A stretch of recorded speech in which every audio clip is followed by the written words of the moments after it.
So hey guys and welcome to another video of my channel.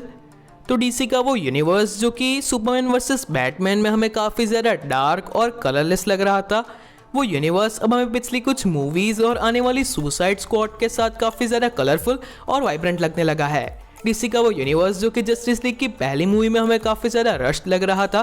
पर अब जब हमने स्नाइडर कट देखी है तब वही यूनिवर्स हमें डीप और मीनिंगफुल लगने लगा है और डीसी में काफ़ी ज़्यादा पोटेंशियल है। और अगर आप डीसी के फ़ैन हैं तो आप ये बात जानते ही हैं कि अगर डीसी के पूरे पोटेंशियल का यूज़ किया गया तो मार्वल जितना ही एक एपिक यूनिवर्स हमें दे सकता है।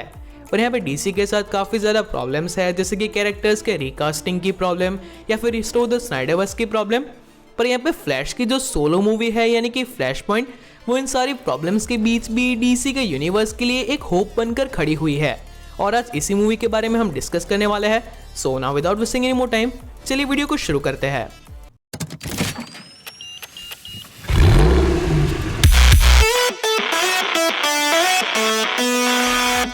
तो अगर आप इस वीडियो को देख रहे हैं और आप डीसी के एक हार्डकोर फैन हैं तो आप ये बात काफ़ी अच्छी तरीके से जानते होंगे कि किस तरीके से फ्लैश पॉइंट ने डीसी की कॉमिक्स को रिबूट दिया है और उसे एक नया रीबर्थ दिया है। किस तरीके से फ्लैश पॉइंट ने ही डीसी के एनिमेटेड यूनिवर्स को रिबूट किया और फिर आगे जाके हमें अपोकलिप्स वॉर जैसी काफ़ी अच्छी मूवीज़ वहाँ पे देखने को मिली। एंड अब फ्लैश पॉइंट का टाइम है डीसी के एक्सटेंडेड यूनिवर्स को रिबूट करने का और डब्ल्यूबी की इस डूबती नैया को पार लगाने का।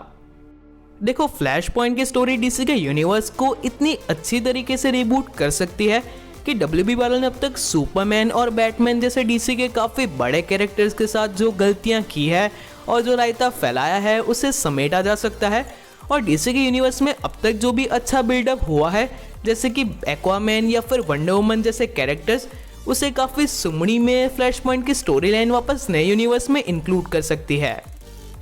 तो अब यहाँ पे जो लोग भी फ्लैश पॉइंट की स्टोरी लाइन के बारे में ज़्यादा नहीं जानते हैं, उन्हें मैं कुछ चीज़ें शॉर्ट में बता देता हूँ। तो फ्लैश पॉइंट की स्टोरी लाइन में फ्लैश को ये पता चलता है कि एक्चुअली में बचपन में उसकी मदर को मारने वाला और कोई नहीं बल्कि उसी का एक विलन डॉक्टर जूम था, जो कि स्पीड फोर्स का ही यूज़ करता है, टाइम ट्रैवल करता है और फ्लैश की मदर को मार देता है। और जब फ्लैश इस चीज़ को चेंज करने के लिए खुद भी टाइम ट्रैवल करता है तब बटरफ्लाई इफेक्ट की वजह से काफ़ी सारी चीज़ें चेंज हो जाती है और जब फ्लैश इन चेंजेस को करेक्ट करता है तब वो वापस से टाइम ट्रैवल करता है और पूरी टाइमलाइन को एक तरीके से रिबूट करता है।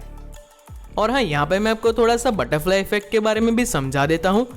तो बटरफ्लाई इफेक्ट एक साइंटिफिक टर्म है जहाँ पे ऐसा कहा जाता है कि अगर एक तितली के फड़फड़ाने से भी विंड का फ्लो चेंज हो जाता है तो उसकी वजह से बड़े बड़े साइक्लोन जैसी चीज़ें भी क्रिएट हो सकती है। अब एक थियोरेटिकल चीज़ है, पर फ्लैश पॉइंट की स्टोरी लाइन में हमें इसे इस तरीके से समझाया गया है कि जब फ्लैश टाइम ट्रैवल करता है तब टाइमलाइन में हुए छोटे से चेंजेस की वजह से भी पूरी टाइमलाइन चेंज हो जाती है और काफ़ी बड़े बड़े चेंजेस होते हैं। जैसे कि गॉथम में ब्रूस वेन के पेरेंट्स की जगह खुद ब्रूस वेन की डेथ हो जाती है और फिर उसके फादर थॉमस वेन बैटमैन बनते हैं। या फिर कैलाल का जो शिप है वो कैंट फार्म पे नहीं गिरता और ना ही क्लार्क कैंट आगे जाके सुपरमैन बनता है। और इसके अलावा सबसे बड़ा चेंज तो ये था कि वहाँ पे एटलांटिस और अमेज़ॉन्स के बीच वर्ल्ड वॉर 3 स्टार्ट हो जाता है।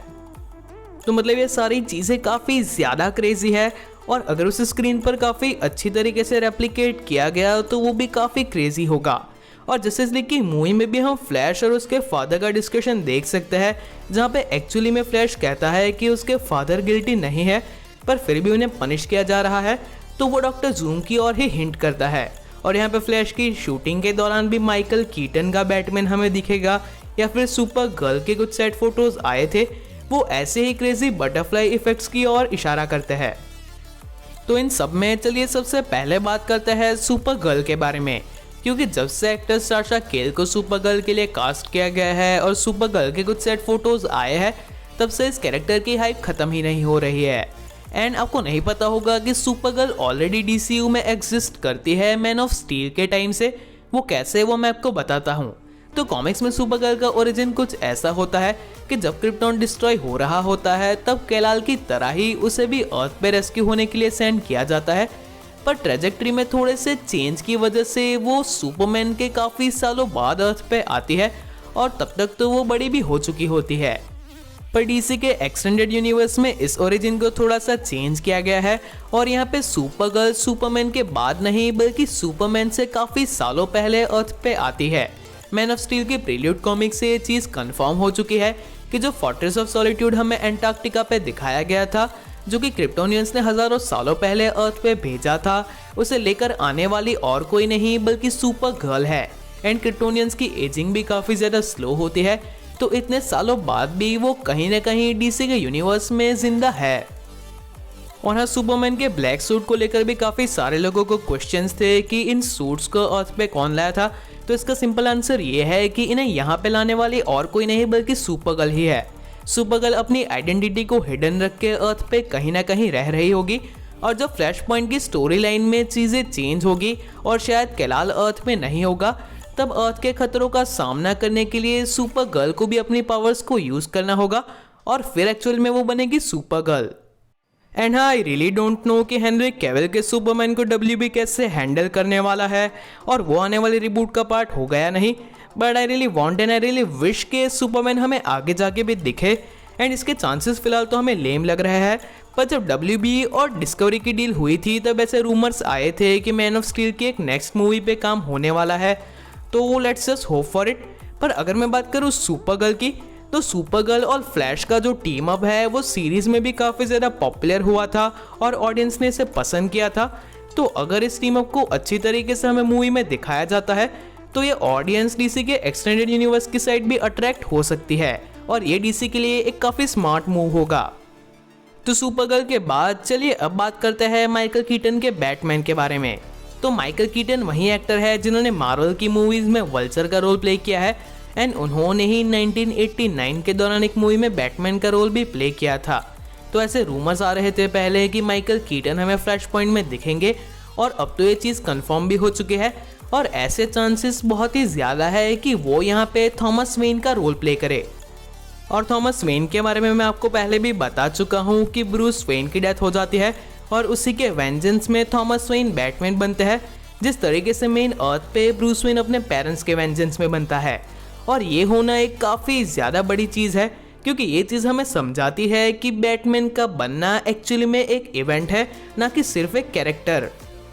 और हाँ, इससे भी बड़ी न्यूज़ तो ये है कि बेन एफ्लेक का बैटमैन भी हमें इस मूवी में दिखेगा। ये चीज़ ऑलमोस्ट कंफर्म हो चुकी है। अब इस बैटमैन की स्टोरी को आगे कंटिन्यू किया जाएगा या फिर उसके स्टोरी आर्क को प्रॉपरली एंड किया जाएगा, ये तो मुझे नहीं पता, पर जिस बैटमैन की हम डिमांड कर रहे थे आखिरकार वो रिटर्न करने वाला है। अब यहाँ पे हमें माइकल कीटन का बैटमैन दिखेगा, बेन एफ्लेक का बैटमैन दिखेगा और कुछ रूमर्स ऐसी है कि फ्लैश पॉइंट की स्टोरी ही DCU को अर्थ 2 के साथ कनेक्ट करेगी, यानी कि वो अर्थ जहाँ पे जोकर की स्टोरी और आने वाला बैटमैन यानी कि रॉबर्ट पैटिंसन का बैटमैन है उसकी स्टोरी टेक प्लेस करती है। यानी कि रॉबर्ट पैटिंसन का बैटमैन भी शायद हमें केमियो में दिख जाए।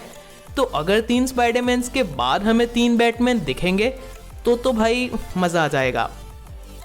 और हाँ, अब तक तो हमने बात की कि डीसी किस तरीके से अपनी गलतियों को सुधारने की कोशिश कर रहा है, जैसे कि किस तरीके से बैटमैन और सुपरमैन जिन्हें हम मिस कर रहे थे उनकी कमी को फिल आउट किया जा रहा है। पर इसके अलावा डीसी अपनी अच्छी साइड को भी और अच्छी तरीके से उभार सकता है। और डीसी की अब तक की मूवीज़ में अगर डीसी ने कोई काम सबसे अच्छा किया है तो वो है अपने माइथोलॉजी बेस्ड कैरेक्टर्स को बिल्ड करना, जो कि है वंडर वुमन, एक्वामैन, शज़ाम और मेरा।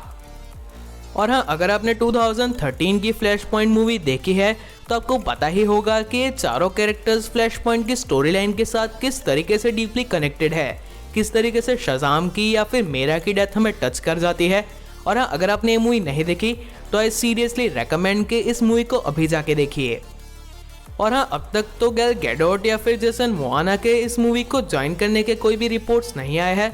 पर ये कैरेक्टर्स जिन्हें डीसी ने इतनी अच्छी तरीके से डेवलप किया है, उन्हें अगर हमें सिचुएशंस के अंडर एवेल बनते दिखाया गया, एक दूसरे से फाइट करते हुए दिखाया गया और वर्ल्ड वॉर 3 को स्टार्ट करके ह्यूमैनिटी को ख़त्म करते हुए दिखाया गया, तो वो काफ़ी नेक्स्ट लेवल एक्सपीरियंस होगा। और हाँ, अगर इन माइथोलॉजिकल कैरेक्टर्स को इस मूवी का पार्ट नहीं भी बनाया जाता है तो डीसी को ये बात तो सिक्योर करनी ही होगी कि ये कैरेक्टर्स आगे जाके रिबूट के बाद भी DCEU में कैनन हो,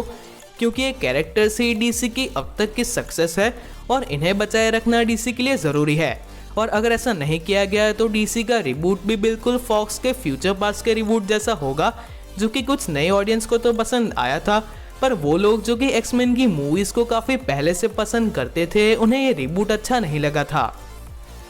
तो अल्टीमेटली मैं इतना कहना चाहता हूँ कि फ्लैश पॉइंट की मूवी डीसी के लिए गेम चेंजर मूवी हो सकती है, पर इसके बाद भी डीसी को कुछ बातों का ध्यान रखना होगा। डीसी को अगर अपनी मूवीज को सक्सेसफुल करना है तो उन्हें कनेक्टेड एंड कंसिस्टेंट मूवीज बनानी होगी, और फिर डीसी मार्वल को श्योरली कम्पीट कर लेगा। So that is it for today guys. और डीसी रिलेटेड वीडियोस क्रिएटर कम बनाते हैं, तो अगर आप चाहते हैं कि मैं ऐसे ही वीडियोस बनाऊं तो इसे लाइक कीजिए, शेयर कीजिए, और अगर यहाँ पे नए हो तो इस चैनल को सब्सक्राइब कीजिए। तो चलिए मिलते हैं हमारे अगले वीडियो में।